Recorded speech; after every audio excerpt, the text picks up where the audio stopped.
Bienvenue dans le 20h. Commençons par le palais présidentiel où le chef de l'État a reçu en audience une délégation d'hommes d'affaires japonais composée de 50 personnes. Cette mission, une promesse du Premier ministre du Japon lors du TICAD 5, vise à faire revenir en Côte d'Ivoire les entreprises japonaises qui avaient quitté le pays pendant la crise. L'autre objectif de la mission, renforcer la coopération entre la Côte d'Ivoire et le Japon. Voilà, je vous propose d'écouter un extrait de l'intervention du président de la République après la rencontre avec les hommes d'affaires japonais.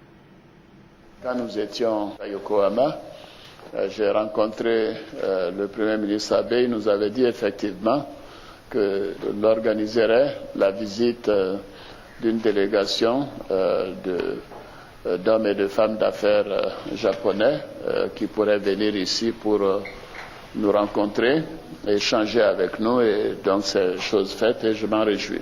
Je voudrais donc, Monsieur le Directeur général, vous demander de transmettre tous nos remerciements au Premier ministre d'avoir organisé cette visite, et surtout que je pense que je ne trahis pas de secret en disant que c'est à la veille de sa propre visite, et cela est un très grand honneur pour la Côte d'Ivoire.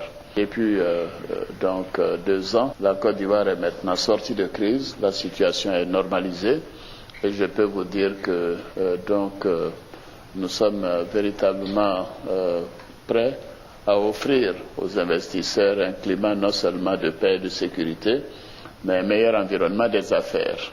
Et nous avons d'ailleurs fait beaucoup de progrès en cela. Les indicateurs de la Banque mondiale de Doing Business montre que nous avons progressé de manière considérable donc en matière d'indicateurs, et nous pensons que nous ferons encore mieux dans les mois à venir.